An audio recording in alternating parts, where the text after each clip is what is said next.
Malakai Ecology ekitende abeba sponsor baffe abashare bagamba boy I know mwagarawo oyagala kutambulamu want to have a night with your partner a girls day out bonfire swimming and then naye okuwuga kwamwe mwekka basuzeeyo mu hotel atobeera nesoming costume n'olinya board oba taxi n'ovuga emmotokayo n'ogamba nzize kuwuga nedda tebajja kukkiriza naye okuba basuze mu hotel mu room zaffe n'olwoka tobeera nga osobola okuswiminga bakugamba jangu waneka jansi kitende ojja kulaba signpost ezikulaga Malakai Ecology kafo kalungi eri abaagala namuje atumirwa obulamu tutandise ebikujjuko by'ennaku enkulu it's high time we start at least enjoying life tukola nnyo omusajja oyo akubeezaawo omukazi n'abaana bo and make a special day for him otweko ku Malakai munyumba mutuulaawo have ice cream a pizza a soda anything you can afford byonna tugenda tukyagenda maaso tugende nga nkubuuza nti omukyala okugamba omwami oti munange enfumba ebbanga ddene it's high time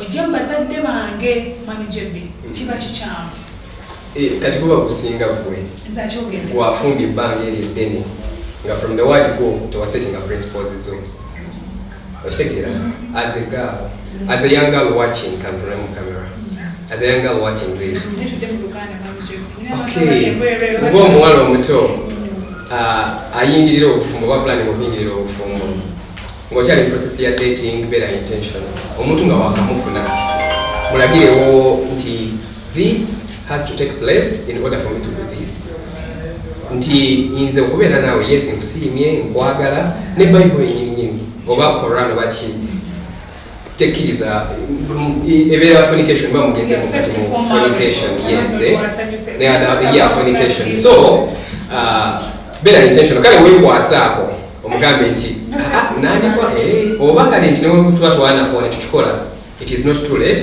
katubitereze because eri ebintu byetutekinga for granted naye emikisa gyabo abazadde baffe oba bakuza baffe it matters a lot so omuntu mugambire from the word go nti yes to dating naye oba kinene kitya kyetukoze oba kitono kitya sisagala kwefumbiza literally edda kyabanga kive it was an abomination omuwala okwefumbiza naye naku zino munange bikyuse it is a bad habit because bamanyanga nti singa omuntu aba aleese omuntu ewaka then bikyukamu n'abadde akunyoma waaye nagenze waabwe na meetings bazadde be you know yes there is that respect etandika okujjawo n'omanya nti omuntu tomulonze bulonzi kukubo naye omuntu akugambyeko leero enkyokiririzaawo okutta ebintu byosengusa oyingire mu nyumba ye mutandisa obufumbo before you know it ofunye olubuto so guba kukusingamu let's talk about then another thing nga sinaba kukyerabira olaba enjogera eriwo nti omusajja ne muzimba ne mutuusa ku kino n'amala n'andekawo you get it all starts from you from there so bijja wakola from the word go osanze boyfriend okkiriza okola wife duties ku girlfriend cost at the end of it all mutandisa okola mwenna mugambye tukuleyo akamotoka akoze oleese kyolese alese kyalese muguze akamotoka muguze kapuloti makati awo akukyali afunye omuwala kakate gwayagala ate trust me ebiseera ebisinga bwafuna oyo gwayagala n'omukola ajja kukola mujja kuba muli awo weekend mulabe nga tadde ku status nga takuwasizza bwe gwatobye na n'otandika kukolima so kuba kukusinga sometimes oba tewasettinga principles zo so better principle amanyirewo nti ono si wakuzanyirako sigenda kulya byabwereere ngete yes if I'm to get her I have to take the right steps to make her my wife then to get very mass olowooza abantu abo gye bali abasobola okumiikiriza tuddewo kino no sex before marriage kajja kwanayo okusanga saawa zigenda bwera ttaano ku mukaaga kitundu oba kuyita ewuwe oliriddawa kirakatonjagala lwaki ogambye okujja do you think abantu abo bakyali asobola okugumiikiriza process netambula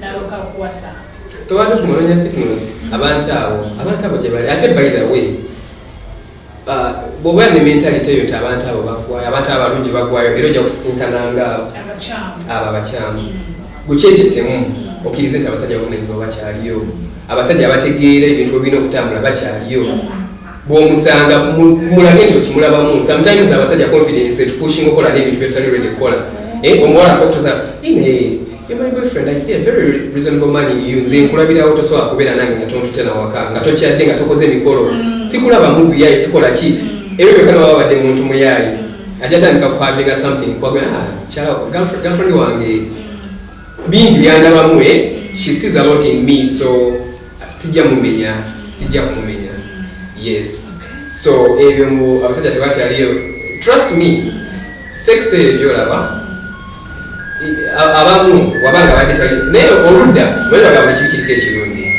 oyo abadde takwagala nga temunabagenda wala kiba kikuyambyeko okumutegeera bwamala okukwabinga byayagala one night ekyana takwata masimu oludda agenda wansi okuba akayimba kali eri akolimba lukusuuta webaze mukama omanye nti mponye kuba kati singa tubadde twagenze wala maybe nga tuzaddemu n'abaana then kyandibadde kirala naye kati waneeno yes okoze ensobi but era tuyige you stop sampling everything lekerawo okufuuka specimen nti bageneseze kugwe obeerawo ng'omunyinyi weefuule specimen leero omusajja gunika nebakeko amenye omutima agenze then ogenda mu relationship akalala still okoze kyekimu come on kati change things mu luzungu baterugamba a fool is a person who does the same thing expecting different results okitegeera leero webasema omusajja n'agenda owokubiri owokusatu ng'otandika abasajja bebamu abasajja si bebamu gwe mukyamu actually gwe omu abawadde chance okuexperiencing abangi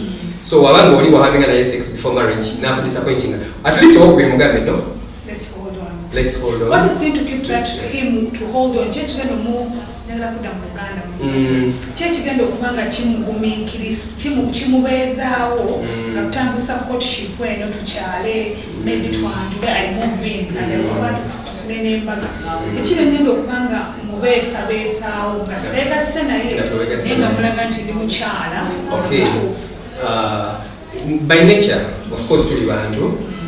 We all noticinga mbandi mu courtship nawe nonkyalirako ewange. There are high chances that we may end up maybe having sex or something. So teweteka mukateko ako, you know. Meet in a public place, meeting in open places. Yeah, otejabiro yagazayo chuwanange wala osobola okutuukawo. Yes, but nawe kyetekemu nga bwe nkugambye have principles. Okimanyi tosobola okubeera girlfriend wange right now naye nga even if I wanted to kiss you I have to first ask for permission. Can I kiss you? It happens. Naye bwaba yakitandika gwomuwala omulenzi n'amanyirawo tono gwenfunye tasaaga like she values her body siwakubamirako naye osoosanga omulenzi akusanga mu bantu akukubirira akamina akola ki you know just because now wintaddewo you are available for that. So setting up principles, raise the bar high. At least oba tobadde wa class jewe omuvubuka mulyera gyamanyirawo abasajja bolabaawo tala nti bavumu but bati omuntu wa class osobola era abawala abasinga okuba wa class basanze nyo challenge eyo atukana abasajja bantya n'okunkwana because they think I'm too expensive, I'm too what, you know, and abamu kibakosa that way. Naye weeyisaba otyo omulenzi ajja ofuna obuvumu okujja okugambako era ajja kuba weyo class ajja kuba serious ajja kuba already muli eri nga mind eri corrupted nga akuwa respect eyo nga talabana kusinkana. So humble yourself. Then social media eno tubeereko ku social media ku TikTok, ku Instagram nokola video leero ng'oyogera bino nobeera buli noyambala bumini ne weekyusakyusa n'ozina nga atalina magezi nokola ebintu buli challenge n'otuuka ne weefuula zo oyo omuntu ali okukwana ali mu process ya coaching ajja agenda ku page yo alabe ebintu byokola alabe leero gweweefudde lukatuuni leero gwayeyambudde gwanyinya akabina leero gwali biki automatically ajja kumanya the kind of person you are even before nga temunabagenda wala and that is exactly what he is going to give you. Tajja kuvaluing tajja kuwa respect. So weeyise bulungi, mind what you put out there on social media, mind which places you hang in. Okitegeera manya wawo ogenda. So wewe level wewe class attracts class. Nze client are walking into my office ku JB's ku Victoria Mall newe basi nabamukolako I get to know this person is selective ono omuntu wa class newe abataguze naye nga afunye guts ezijja okulamuza koza abantu abamu batyanga oli ku Victoria ndaba videos zo esuti zo kireka za bei asuti yakakadenze nyisobola. So all you are taking obuvumu najja olabirawo nti ki muntu mwagazi wa birungi. Yeah, so sometimes I even sympathize with others. Ngabadde azebambi ategeka mukolo. Naye nga maybe tugambe suti kyayagala nga millions 3. Naye nga ina million emu. Naye yeah. Sometimes it happens. Really? Yeah. That's expensive. that is not What very is very one expensive. for my man? Good things, you know when you want a good thing, close your eyes and forget about the price tag. Obanga child moyagala chintu ekirungi. Abaganda bagamba layisa kulagwana naye. Yes, but when you buy something from us, you're sure. It's going to be nice. Nti newona abasajja 10 nga bambadde suit, you will be different.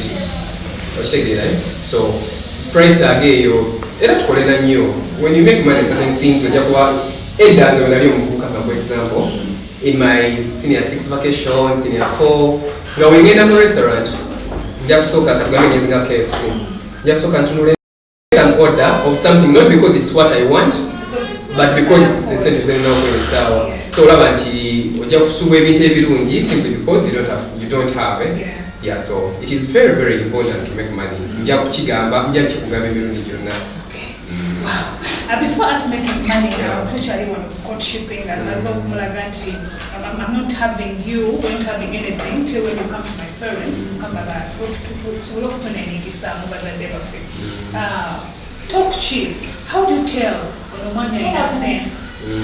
What do you have said, Jabatazimba Bakazi? Asajja batazimba bakazi. Asajja bafuka sementi. So I don't know. Nga yoli na ina aliko kubesiga kifaananyi ky'obaawo. Gye bali abasajja bwe batyo. Gye bali era kaffe lwali mulimba n'agamba amagezi gabagambiddwe simigejjo. Sometimes you can see a youthful boy like omwana akyali myaka nga 25 naye ngula ebintu byakola bintu bya kintu kikulu nga buli omu akola omuvubuka mwana muto naye akola ebintu by'abantu bakulu ate olwola ku musajja ali myaka nga 8 oba 5 oba 6 naye ng'ebintu byakola by'abaana bato nnyo gete so personality ebaawo ng'omusajja ali awo ng'olaba emyaka gy'alimu yali bali muntu avunaanyizibwa naye nga wakutuuza wanagenda kunyumiza mpozi ki banaye walabye maniyo walabye Arsenal we yakubye gundi naye gwe ataliko okunyumiza ebintu ebitakwatagana kugamba ebintu akatambi okalabye wali okavidi akatraining abanange kugamba mumale essaawa namba nga munyumya nga tamenshonyizeko anything financial anything current affair toba kale nti waba talina nyombo zikayogere ku bad governance oba ku whatever okitegeera so gye bali abasajja abatazimba equally gye bali abakazi abatazimba abakazi ate be basimba omulembe guno they say the English saying eyo nti behind every successful man so olaba nti abantu abaleeta engero they knew that it actually takes a woman ebiseera ebisinga 80% for a man to be successful. That has been tested, that has been proved.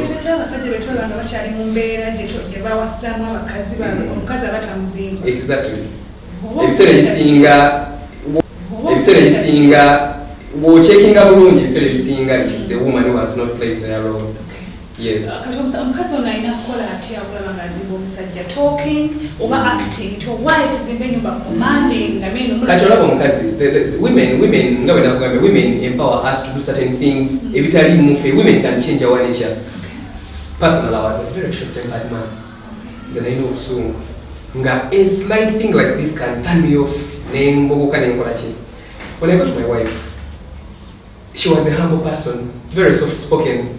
Oshegera nogamba kati banange omuntu bwati mukamuwalira atya ate natandika okuntuuza nagamba ola mwami wange this you do is not good kale waba onyiize first digest the thing then mudda okyogereko okitegeera nagenda nashapinga that way nenfuka that humble person that cool enduring person okitegeera yeah so personally eri omwami Honorable Kyagulanyi President Bobi Wine, he inspires me so much.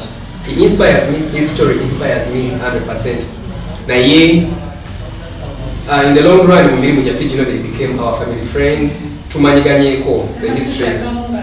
Yes. So, omukyala Babi Gola boyo, ne Bobi mwenyine akyogera. Bobi yali unruly.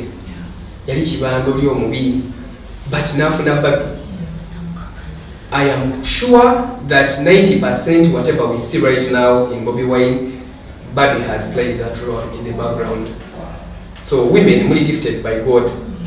You have that thing. So you're gifted that way.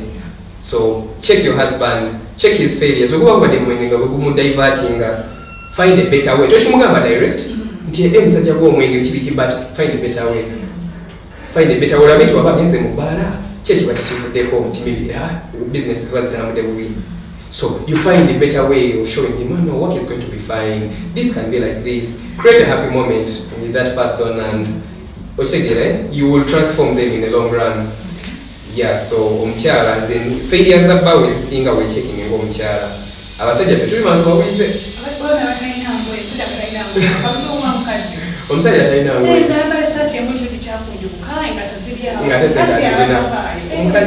omukazi osobola mba wafulume nga mukyafu olowooza singa nze kale kanewoleka example singa ompisa ku interview nga wenziza waneno nenzijanga empale yange enkyafu stain maybe isomya bulungi maybe ndabika bubi mu mutwe gujyaga omukazi we tamulabye ng'afuluma amuenduwaringa atya okitegeera so we are your ambassadors for abaami we are your ambassadors you women out there whatever we appear like is what you have made us nti fe abasajja tuli ba ambassador bamuyita batya mu Luganda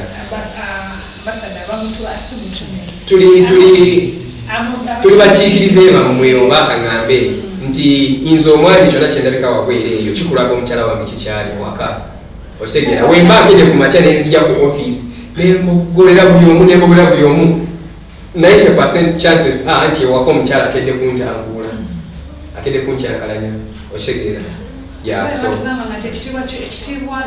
endabika y'omukyala kyekitiibwa ky'omwami so omwami engeri gy'alabikamu nawe omukyala tetutegeera amaanyi gowegali otwogera ku mikolo gyesatu propose to your wife twalaba the proposal netulaba okwanjula nembaga eyali ku mazzi kuli ogwasinga okunyumira and you're like everything has a story. Okay, so tell us your story of the proposal. Story of proposal. It was on her birthday, 11th of November. It is soon again. Yeah, and our birthdays are in the same months, Zaura week. Oh wow. Yeah, so proposal, it was cutting the bino ebisinga by'ebyo kugamba bidda ku mukyala wange abalabe bali wane no. It is always a funny thing okola show nga tebweyogera kaali wali ali mukamuli ng'akulaba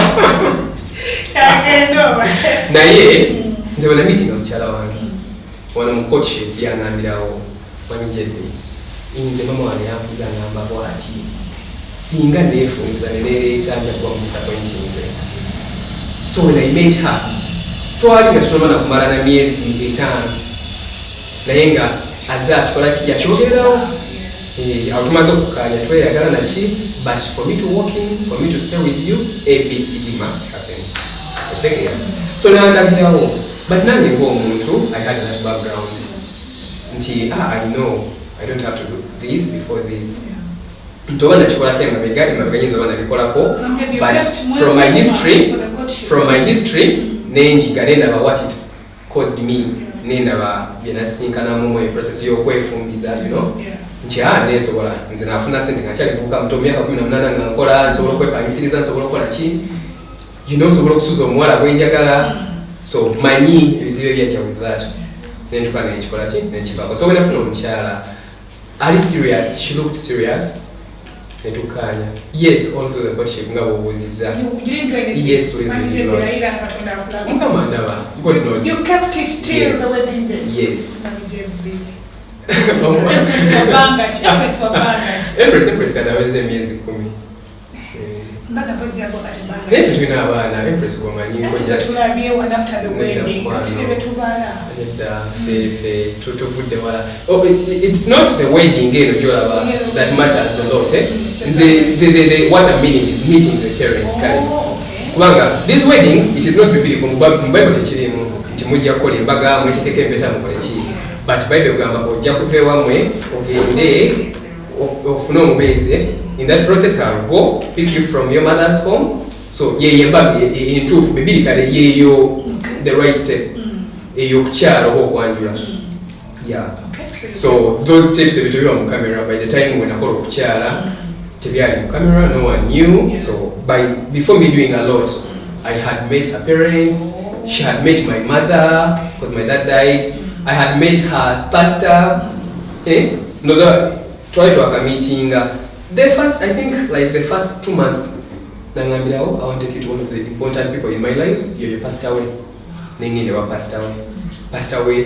netwogera luckily enough pastor way noza namugamba mukama nagati oyo omwami yeah, so yeah, and that's how we ended up. So the proposal was fun. So the proposal was fun. When I took it okusalawo nti kati kankole proposal, kati kankole embaga. Because of course of planning a proposal ngotunulira embaga ekigwera. Yeah, kati ngamaze okulaba I'm set. Maybe I can afford a wedding. Nti newe mbanjirangiridde sijja kwetaaga nnyo nze nakola wedding meeting emu. It was one launch. I didn't have a wedding meeting. Okitegeera? So nga ndaba nti nja kubisobola. Yes, abalala bajja kunyambako along the way, but I didn't want to count on anyone. So when I proposing, I already knew. And you knew she was going to say yes? No, I didn't. Sure. I didn't. No, togezesa. Munange esawa eno munda so surprising no wewunya. Yes, they have their own reasons. Oshegera. So when I proposed eyo, it was on her birthday. God willing, nakiriza mukama natuyamba nakiriza. Yeah, but era yangamba mu speech gye yawakoro yangamba kale gwe never time was a proposal. She was already also in love and yeah. So try to connect things. We had a lot of it together and the means of twawula. Yeah. And so the proposal part we were kiliza wakusanyusa nnyo. Yeah. Once anyusa. Let's go to the wedding twice. Then okwanjula. Yes. I know once anyusa actually nze mukwanjula nasanyuka nnyo because I saw that I'm a man, a very very real man. That's why I went to meet I saw the happiness at their home. I saw her mother and her family happy receivers.